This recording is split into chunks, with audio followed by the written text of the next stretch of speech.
Assalamualaikum warahmatullahi wabarakatuh. Kami dari kelompok nggak tahu kelompok berapa.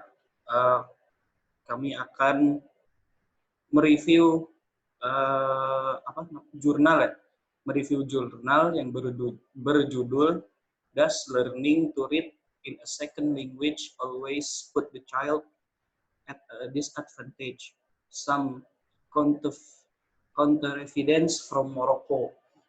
Yang pertama menjelaskan adalah saudara Kian. Silahkan Kian. Bismillahirrohmanirrohim.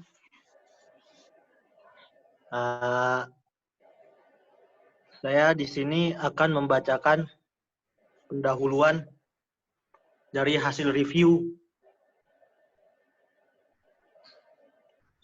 jurnal yang tadi disebutkan oleh Hasbi.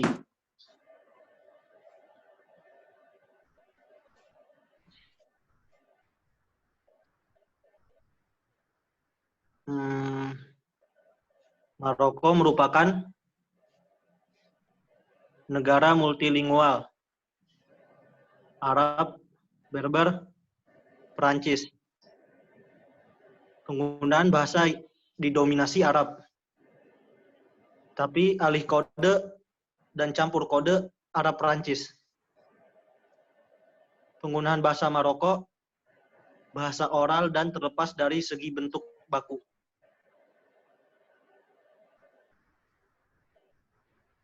Komunikasi yang banyak dipakai orang Arab, juga orang yang berbicara Perancis Spanyol.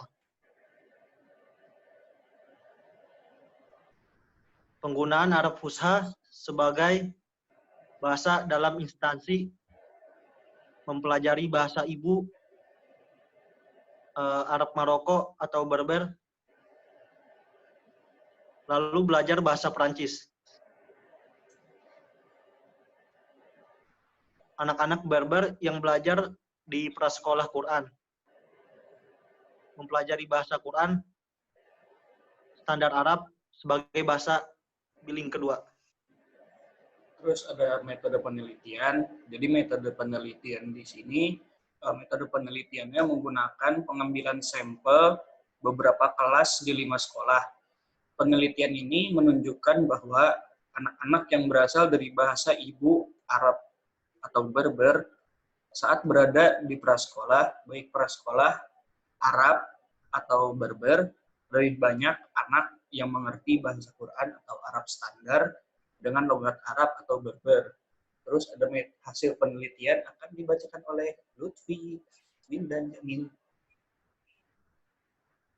Hasil penelitian pada artikel ini menunjukkan bahwa anak yang berasal dari bahasa ibu, baik anak yang berasal dari keturunan Arab Maroko ataupun dari suku Berber, saat mereka berada di prasekolah, baik prasekolah yang ada di Arab Maroko ataupun Berber, lebih banyak yang mengerti bahasa Quran atau bahasa standar Arab, dikarenakan faktor pendidikan sangat mempengaruhi pemahaman mereka terhadap bahasa kedua.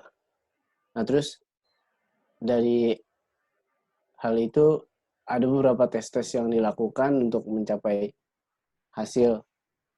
Yang pertama ada tes uji pengetahuan. Nah, tes uji pengetahuan tuh diberikan pada anak-anak setiap tahun pertama untuk mengetahui penulisan simbol konfigurasi huruf yang sama. Maksudnya konfigurasi huruf yang sama tuh mereka mengenali kata dalam bentuk suara. Nah, terus ada tes decoding kata. Nah, ini diperuntukkan untuk anak yang tahun pertama dan tahun ketiga membaca. Jadi dikasih suatu teks atau beberapa kalimat, nah terus disuruh baca dengan suara lantang kata yang disajikan. Nah, sang anak yang membaca teks tersebut bakal mengetahui seberapa paham dia tentang bahasa yang bahasa kedua yang dipelajari. Nah, terus selanjutnya ada tes pencocokan kata gambar. Jadi ada gambar yang dikasih ke anak-anak. Nah, gambar terus, jadi anak-anak tuh disuruh memahami maksud gambar tersebut. Nah, terus mereka disuruh untuk memberi nama dalam gambar tersebut. Nah, terus ada tes MEZ. Nah, anak-anak yang sedang belajar membaca untuk mengetahui simbol-simbol dikasih teks.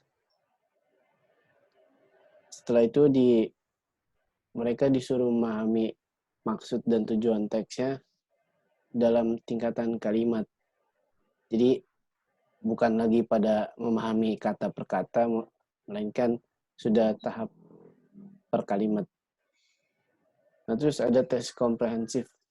Jadi anak-anak yang berada pada tahun ketiga dan kelima disuguhkan cerita pendek, nah terus disuruh baca dengan suara lantang dan disuruh menjelaskan apa inti cerita tersebut. Nah, terus dia merespon pertanyaan-pertanyaan yang diberi seputar tentang cerita tersebut yang telah dibacakan. Lanjut. Oke, jadi itu hasil penelitiannya. Sekarang yang terakhir bagian kesimpulan.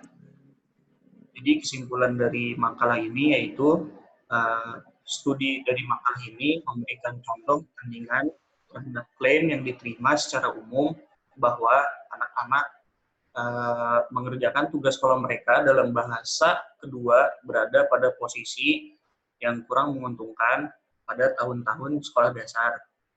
Dalam kasus ini, anak-anak Berber monolingual pada dasarnya mengejar teman-teman mereka yang berbahasa Arab pada tahun kelima sekolah dasar.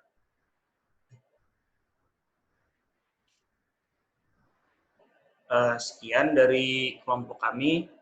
Mohon maaf bila ada kesalahan kata atau typo pada PowerPoint-nya.